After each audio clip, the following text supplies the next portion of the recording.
Today's story's about a man who walked into a hospital with symptoms that looked frightening but familiar.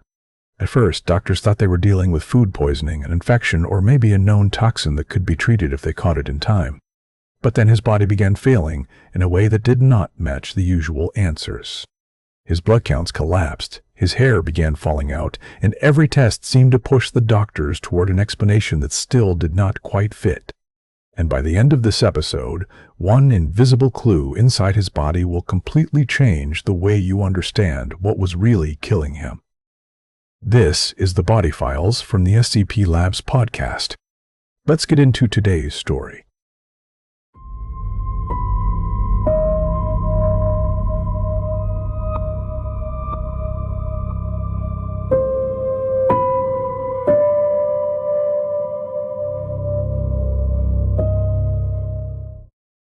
On the evening of November 23, 26, inside University College Hospital in London, a medical team stood around a patient whose body had become one of the strangest crime scenes in modern medicine.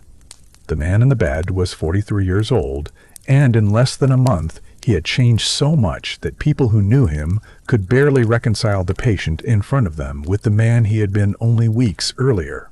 His face looked hollow, his body had become thin, his immune system had been crushed, and his organs were failing. By that point, the room around him no longer felt like a normal hospital room. Police were involved. Specialists were being called. Samples of his blood and urine had already been rushed away for testing in a government facility. And everyone understood that if they could not identify what was destroying him, they might not just lose the patient. They might lose the only chance to understand what had happened before it happened to someone else. This story is called The Patient Behind Glass. 3 weeks earlier, on November 1st, 2006, Alexander Litvinenko woke up in London with a full day ahead of him. Alexander was a former Russian security officer who had left Russia years earlier and rebuilt his life in Britain. But for this story, the most important thing to understand about him at the beginning is not politics, intelligence work, or the arguments that followed him after he left his old life behind. The most important thing is that, on that morning, he was not a man who looked like he was about to die. He had meetings to attend, places to go, a wife named Marina, a son, and a life that still required him to get dressed, step outside, travel across London, and come home at the end of the day like anybody else. So Alexander left home and went into the city. He met people, moved between public places, sat at tables, drank, talked, listened, watched faces, and carried on with the kind of day that would only seem important later when investigators began pulling it apart minute by minute. By the time he came home that evening, nothing about him would have told his family that something catastrophic had already begun. He was not bleeding, he was not coughing violently, and he had not been attacked in the street. There was no obvious wound on his body that could explain what was about to happen. But in the early hours of the next morning, Alexander began vomiting. At first, that probably sounded awful, but not mysterious. People vomit because of bad food, because of viruses, or because their stomach has rebelled against something ordinary and temporary. So Alexander went into the spare room, trying not to wake the whole house, and he kept throwing up again and again. When Marina checked on him the next morning, he looked exhausted in a way that was different from just being tired. He looked drained, like he had lost so much fluid and energy that even sitting up required effort. Through that day, he could not keep food down, and he could not keep drinks down. Marina tried to help him with salts and mineral solutions, the kind of thing people take when they think the body needs fluids after stomach illness. But Alexander simply vomited those back up too. By the middle of the next night, Marina became worried enough to call an ambulance. The paramedics came, examined him, and told him he was probably suffering from a bug or the flu. And that answer made sense. It was November, people got sick, and a man with vomiting and weakness did not automatically look like the center of an international medical mystery. So he stayed home. But by the following day, November 3rd, Alexander was worse. Now he had pain and bloody diarrhea, and whatever was happening inside him was no longer behaving like a simple stomach bug that would burn itself out after a bad night. A doctor from the local Russian community came to see him and said it was probably food poisoning or an infection. But either way, he needed to go to hospital. So that afternoon, an ambulance took Alexander to Barnett Hospital. When doctors first admitted him, they made the most reasonable diagnosis they could with the information in front of them: gastroenteritis with mild dehydration. In plain English, that meant a severe stomach and intestinal illness that had left him badly dried out. And at the start, that label seemed to fit. He had abdominal pain, vomiting, diarrhea, and blood work that could be explained by dehydration after 2 days of losing fluid. So doctors gave him fluids, monitored him, and began looking for the infection or toxin that might explain what was happening. But then the numbers began to change. A part of his blood count that at first looked normal began falling over the next several days. His red blood cells, white blood cells, and platelets all dropped together, and that was not what doctors expected from an ordinary stomach bug. White blood cells help the immune system, red blood cells carry oxygen, and platelets help the blood clot. So when all of them start dropping at the same time, it means the problem is not just in the stomach anymore. It means something deeper is interfering with the body's ability to make blood. Marina saw her husband getting worse, and she started to worry about something the doctors did not want to jump to: poisoning. She knew Alexander's life had put him near dangerous people. She knew he had enemies, and she knew that what was happening did not feel like a normal illness. But when she raised that fear, the answer she got was that his symptoms were common and deliberate poisoning was unlikely. And from a doctor's point of view, that was not a ridiculous response. Hospitals are full of patients whose symptoms look frightening before they look explainable, and if every vomiting patient was treated like an assassination attempt, medicine would become impossible. So the doctors kept testing, treating, and looking for the ordinary answer. But Alexander's body kept moving farther away from ordinary. By November 13th, a consultant hematologist named Dr. Andres Verchis took over Alexander's care. A hematologist is a blood specialist, and that mattered because Alexander's blood had become one of the central clues. Dr. Verchis could see that the earlier diagnosis was no longer enough. This did not fit neatly with gastroenteritis, and it did not fit neatly with a reaction to the antibiotic Alexander had been given. When Dr. Verchis looked at the overall picture, it reminded him of something very specific and very alarming. Alexander looked like someone with acute leukemia who had just been treated with intensive chemotherapy and total body irradiation. That was a very strange comparison. Chemotherapy and total body irradiation are not subtle forces. They attack rapidly dividing cells, damage the gut lining, destroy bone marrow, and make hair fall out. Alexander was beginning to look as if something like that had happened to him, even though no one had given him that kind of treatment. So doctors considered whether some kind of radioactive source could be involved. They checked him with a Geiger counter. It detected nothing. That should have been reassuring, but it was not, because Alexander was still deteriorating. Soon his bone marrow became one of the most terrifying findings in the case. Bone marrow is the factory inside the bones where blood cells are made. In Alexander, that factory was shutting down. Doctors found that his marrow had degenerated so badly that it no longer contained normal blood-forming elements. In other words, his body was losing the ability to make the cells it needed to survive. Then his hair began to fall out. For Marina, this was not a lab result or a medical abstraction. This was her husband lying in a hospital bed while clumps of hair came away from his head. It became so uncomfortable that a friend came to the hospital to shave what was left. At one point, some of that hair was gathered into a plastic bag.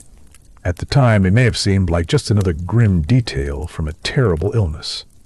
But later, that bag of hair would become evidence. As Alexander's hair fell out and his blood collapsed, doctors began focusing on a poison that seemed to make sense: thallium. Thallium poisoning can cause vomiting, abdominal pain, nerve problems, and hair loss. It is rare, but it was at least something doctors could name. And when a patient is getting worse in front of you, a possible answer can feel better than no answer at all.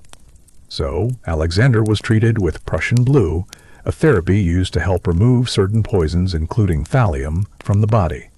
For a short time, it looked like maybe they were on the right track. Alexander seemed a little better, and he reported that he felt improved after the treatment started. That must have given the people around him a small, fragile hope that maybe they had found the poison, and maybe the story was finally turning toward recovery. But then his body proved them wrong. Alexander began vomiting blood. His heart rhythm became irregular, his temperature rose, his abdominal pain continued, and the vomiting did not stop. The doctors began to realize that even the thallium answer did not truly fit. The levels in his blood were not high enough to explain what they were seeing. He did not have the kind of nerve damage they expected. And the deepest problem was still the same. His bone marrow was failing, his gut lining was damaged, his hair was gone, and his body was shutting down in a pattern that did not match the poison everyone had been treating. On November 17th, Alexander was transferred to University College Hospital. By then, his case had become too strange and too dangerous to treat like a normal gastrointestinal illness. At University College Hospital, a consultant hematologist named Dr. Amit Nathwani became involved in his care. Dr. Nathwani was faced with a patient who seemed to be carrying the answer and hiding it at the same time. The symptoms were loud, but the cause was silent. Alexander's platelets were falling so badly that he needed transfusions to reduce the risk of bleeding. His kidneys began to fail, and his blood had to be artificially filtered to remove toxins. Then his liver function began to decline too. Now the mystery was no longer confined to his gut, his blood, or his hair. It was everywhere. His body was becoming a map of damage. Doctors spoke with poison specialists, sent samples, considered other causes, and went back through the earlier assumptions. Dr. Nathwani later described the process in a way that captures how desperate it must have felt. He was fishing for diagnoses. That is exactly what a medical mystery can become when a patient is dying in front of you. You cast out one possible answer, then another, and every time the line comes back empty, the patient has less time. By November 21st, the poison specialists were sure enough about one thing to say it clearly. They did not think Alexander had thallium poisoning. That meant the diagnosis everyone had been leaning on was falling away. And when that happened, another possibility began to surface. Maybe this was not a normal chemical poison at all. Maybe it was a radioisotope. A radioisotope is an unstable form of an element that gives off radiation as it breaks down. Even then, the idea was difficult to prove. The Geiger countercheck had not shown anything. There was no glowing object in the room. There was no simple external clue that would let the doctors point and say that was the source. So blood and urine samples were sent to the Atomic Weapons Establishment for testing. The first results produced something strange. There was a signal that pointed toward a radioactive substance, but the result was so unusual that some people thought it might be an anomaly caused by the container used to hold the sample. So they asked for more urine, a full liter. And while that sample was being sent and tested, Alexander's body kept failing. On the night of November 21st, he suffered 2 cardiac arrests and was resuscitated. On November 22nd, doctors stopped treating him with Prussian blue because they were now certain he did not have thallium poisoning. And on November 23rd, the new test results came back. This time, the signal was confirmed. The substance inside Alexander's body was polonium-210. That was the hidden answer. The thing killing him was not a normal stomach infection, food poisoning, thallium, or a conventional chemical toxin. It was an intensely dangerous radioactive material that had been taken into his body. And once you understand that, the whole case changes shape. Polonium-210 gives off alpha radiation. Alpha radiation is strange because outside the body, it can be easy to underestimate. A sheet of paper, or even the outer dead layer of skin, can stop alpha particles from traveling very far. That is part of why the usual checks did not immediately scream the answer. But inside the body, alpha radiation is terrifying. If a person swallows or inhales a powerful alpha emitter, the radiation is no longer outside trying to get in. It is already in the tissues, beside the gut lining, in the blood, and near the bone marrow. From there, it can damage the very cells the body needs to survive. Now, the earlier clues meant something different. The vomiting and diarrhea were not just a stomach bug. They were the first signs of internal injury. The falling blood counts were not just a complication. They were what happens when the body's blood factory is destroyed. The hair loss was not just a side effect that happened to look like thallium poisoning. It was another sign that rapidly dividing cells were being hit. And the Geiger counter finding nothing was not proof that radiation was impossible. It was a clue to how unusual this source was. The radiation was not shouting from outside his body. It was whispering from inside it. Once polonium-210 was identified, the hospital room changed again. Alexander was now both a patient and evidence. His blood, urine, hair, and the places he had visited on November 1st were no longer just medical details or ordinary locations. They were part of a radioactive trail. Investigators began tracing his movements through London. They checked where he had gone, who he had met, and which tables, chairs, rooms, and objects might have been touched by something nobody could see. Eventually, the trail led to a hotel bar in Mayfair, the Pine Bar at the Millennium Hotel. On the afternoon of November 1st, Alexander had gone there to meet two men named Andrei Lugovoy and Dmitry Kovun. There was tea on the table when he arrived. Alexander drank some of it. Later, forensic testing found heavy polonium-210 contamination at the table where they sat. The inside of one of the teapots was contaminated too. That was the point where the medical mystery and the criminal investigation locked together. The doctors had found what was killing him. Now the investigators had to find how it had entered him. According to the later public inquiry, Alexander had ingested the fatal dose while drinking tea in that hotel bar. The inquiry also concluded that Lugovoy and Kovun had placed the poison in the teapot with the intention of killing him. Both men denied responsibility and Russia denied involvement. But the official inquiry found that the poisoning was deliberate and that the fatal material had been delivered through one of the most ordinary things imaginable: a cup of tea. That is what makes this case so unnerving. It is not just that the poison was rare or that the diagnosis took so long. It is that the human brain is not built to fear the right things in a story like this. When Alexander first got sick, the obvious suspect was food poisoning, then infection, then thallium, then some other chemical toxin. But the real answer was something almost nobody in the hospital would have expected to be hiding inside a living patient. A radioactive substance that could pass through a normal room without announcing itself. By the time the result was confirmed on November 23rd, Alexander had only hours left. That night, at 8:51, he suffered another cardiac arrest. Doctors tried to resuscitate him. They worked on him, watched the monitors, and pushed against the momentum of a body that had already been damaged too deeply. But they could not bring him back. At 9:21 that night, Alexander Litvinenko was pronounced dead. He had survived for 22 days after the fatal exposure. 22 days of vomiting, pain, collapsing blood counts, hair loss, organ failure, false answers, and one final test result that arrived just before the end. After his death, the story expanded beyond the hospital. Public health officials had to work out who else might have been exposed, and police had to trace a radioactive trail through London. People who had been in certain places at certain times were told to seek advice, while airplanes, hotels, offices, restaurants, and homes became part of a map that nobody had expected to draw. But for Alexander's family, the center of the story was not the map. It was the bed, the hospital room, and the sight of a man disappearing from the inside while doctors kept trying to name the thing that was taking him. And that is why the story belongs in the body files.